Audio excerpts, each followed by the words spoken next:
ملک بھر میں عید الاضحیٰ آج منائی جائے گی۔ نماز عید کے بعد سنت ابراہیمی کی ادائیگی ہوگی۔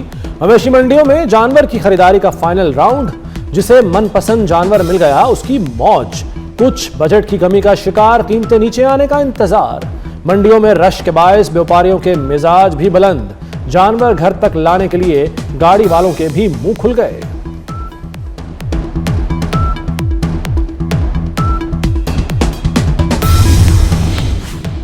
آج کے وی آئی پی ہیں قصاب، جسے قصاب مل گیا خوشحال، جسے نہ ملا تلاش میں بے حال۔ بکنگ بند کے بورڈ لگ گئے، چھوٹے جانور کے 7 سے 10 ہزار، بڑے کی 20 سے 30 ہزار ڈیمانڈ، اصل کے ساتھ جعلی کی بھی بھرمار۔ اناڑی قصابوں کے بکنگ کے لیے بلند و بانگ دعوے، چھریاں تیز کرنے والوں نے بھی مہنگائی کا ٹوکا چلا دیا۔ شیرو، ٹائیگر اور سلطان رہے کچھ دن مہمان، سب ہوں گے قربان۔ قربانی سے پہلے بچوں کی بے قراری بڑھ گئی، کھلا پلا اور ٹہلا کر بھی جانوروں سے ہٹنے کو تیار نہیں۔ بڑوں کو قربانی کے بعد پیٹ پوجا کی فکر، گھروں میں بننے لگے پکوانوں کے پلان۔ باربیکیو کے لیے انگیٹھیوں کی خریداری، کوئلے کے دام بھی چڑھ گئے۔ قربانی سے پہلے جیب پر چھری چل گئی، پیاز کی سرکاری قیمت 75، بازار میں 120 روپے کلو ہو گیا۔ ٹماٹر 100 سے 120 روپے، لہسن دیسی 450 روپے کلو میں فروخت۔ دھنیا اوپن مارکیٹ میں 600 روپے کلو تک پہنچ گیا۔ گرم مسالہ جات کی قیمتوں میں 5 سے 50 روپے کا اضافہ۔ ظالم اقوام سے نعمتیں چھین لی گئیں، کسی بھی ایسے عمل سے گریز کریں جس سے وحدت کو نقصان پہنچے۔ حج کا رکن اعظم وقوف عرفہ ادا کر دیا گیا۔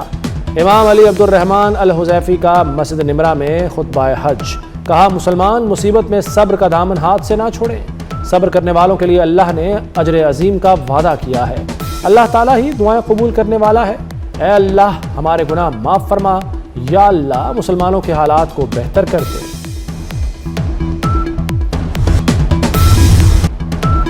ہمیشہ سچ بولیں اور غلط بیانی سے گریز کریں، بدعت اور غیبت سے دور رہو۔ امام علی عبد الرحمن الحذیفی کی تقوی اور عہد پورا کرنے کی تلقین، کہا اللہ کے سوا کسی کی عبادت مت کرو، تقوی اختیار کرو اور صرف اللہ سے ڈرو۔ اے ایمان والو اپنے رب کے ساتھ جڑے رہو، اللہ اور بندے کا تعلق نجات کا ذریعہ ہے۔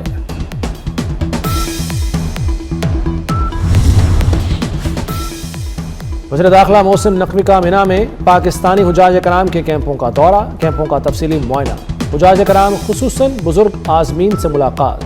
محسن نقوی نے سہولیات اور رہائش و کھانے پینے کے انتظامات کا جائزہ لیا۔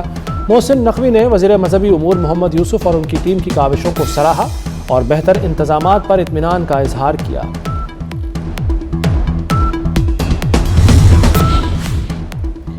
وزیراعظم شہباز شریف کا ترک صدر طیب اردوان سے ٹیلی فونک رابطہ، دونوں رہنماؤں کا خطے میں جاری امن کوششوں پر تبادلہ خیال۔ ترک صدر نے پاکستان کی امن کوششوں کی مستقل حمایت جاری رکھنے کا عزم دہرایا۔ طیب اردوان نے بلوچستان میں دہشت گردی کی سخت الفاظ میں مذمت کی۔ تجارت اور سرمایہ کاری کے شعبوں میں تعاون پر بھی تبادلہ خیال کیا گیا۔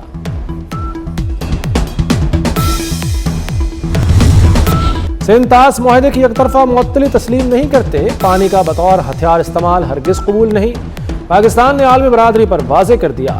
نائب وزیر اعظم اسحاق ڈار کا مسئلہ کشمیر کے حل پر زور۔ سلامتی کونسل سے خطاب میں کہا کہ عالمی سطح پر یکساں قوانین ناگزیر ہیں، چند ملکوں کو فائدہ نہ دیا جائے، تمام رکن ملکوں کا مساوی کردار تسلیم کیا جائے۔ مشرق وسطیٰ میں کشیدگی میں کمی کی کوششیں کیں۔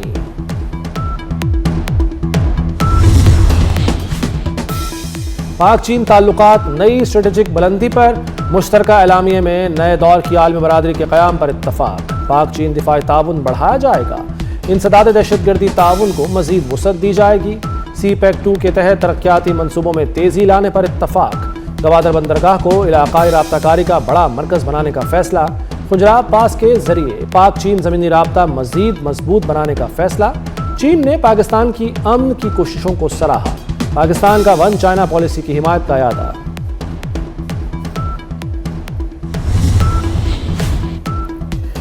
معاشی طاقت کے لحاظ سے چین کا کوئی ثانی نہیں، چین دنیا کے لیے قابل تقلید ماڈل بن چکا۔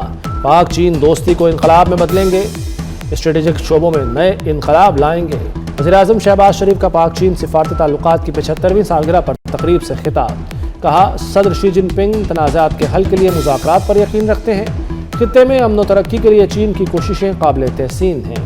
وزیر اعظم دورہ چین مکمل کر کے وطن واپس پہنچ گئے۔ امریکہ کو اب اڈے نہیں ملیں گے، علاقائی ممالک اب امریکی ڈھال نہیں بنیں گے۔ ایرانی سپریم لیڈر مجتبیٰ خامنہئی کا حج پر پیغام، کہا اسرائیل اپنی عمر کے آخری مراحل میں پہنچ چکا، مستقبل امت اسلامیہ کا ہے۔ امریکی صدر ڈونلڈ ٹرمپ نے کابینہ کا غیر معمولی اجلاس آج بلا لیا۔ امریکی میڈیا کے مطابق اجلاس میں تمام کابینہ ارکان شریک ہوں گے۔ سابق ڈائریکٹر نیشنل انٹیلیجنس تلسی گبارڈ بھی شریک ہوں گی۔ اجلاس میں ایران سمیت دیگر اہم امور پر بات چیت ہوگی۔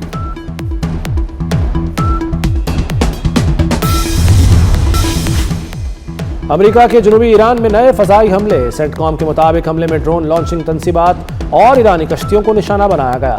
بارودی سرنگیں بچھانے والی ایرانی کشتیوں کو بھی ٹارگٹ کیا گیا۔ بندر عباس میں رات گئے دھماکے ہوئے تھے۔ پاسداران انقلاب کا امریکی ڈرون مار گرانے کا دعویٰ۔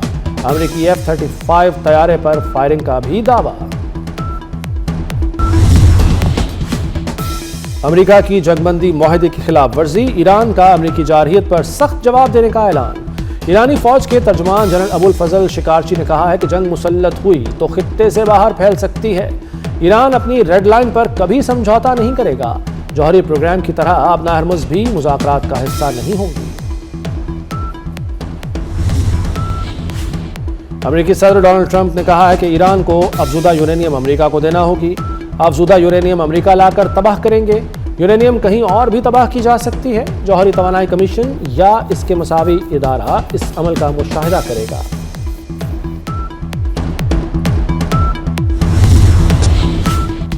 پاکستان کے ثالثی کردار کی عالمی سطح پر پذیرائی۔ امریکہ ایران کشیدگی کے دوران پاکستان قابل اعتماد ثالث کے طور پر سامنے آیا۔ ترکی کے سرکاری ٹی وی کے مطابق علاقائی قوتوں کے برعکس پاکستان نے خاموش، منظم اور مؤثر سفارتکاری کا راستہ اپنایا۔ فیلڈ مارشل عاصم منیر کے ثالثی اور سفارتی کردار نے پاکستان کی علاقائی اہمیت کو تقویت دی۔ فیلڈ مارشل نے مشکل حالات میں بھی امریکہ اور ایران کے درمیان روابط کا سلسلہ برقرار رکھا۔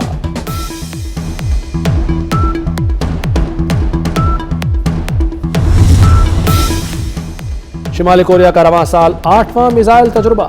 نئے تجربے میں متعدد میزائل سمندر کی جانب فائر کیے گئے۔ شارٹ رینج بیلسٹک میزائل بھی شامل تھے۔ میزائلوں نے تقریباً 80 کلومیٹر تک پرواز کی۔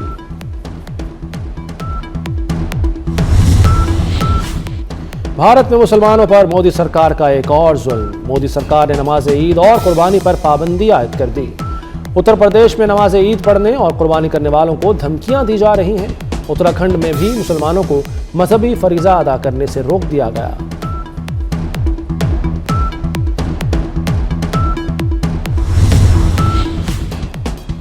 وزیر اعلیٰ مریم نواز سے ایشین انفراسٹرکچر انویسٹمنٹ بینک کے CEO کی ملاقات۔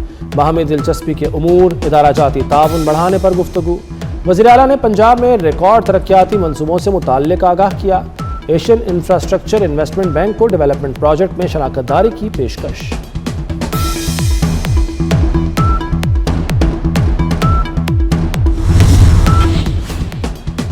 31 مئی تک ملک میں شدید گرمی کی لہر کا امکان۔ سندھ، بلوچستان اور جنوبی پنجاب میں سورج آگ برسائے گا۔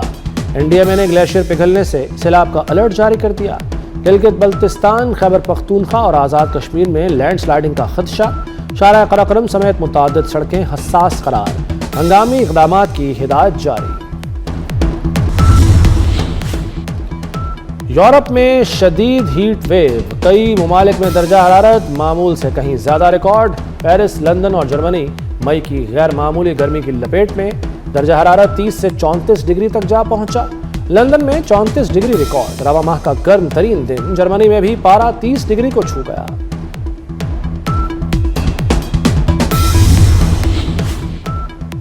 اور آسٹریلوی ٹیم کو بڑا جھٹکا، کپتان مچل مارش پاکستان کے خلاف ون ڈے سیریز سے باہر ہو گئے۔ دونوں ٹیموں کے درمیان پہلا ون ڈے ہفتے کو کھیلا جائے گا۔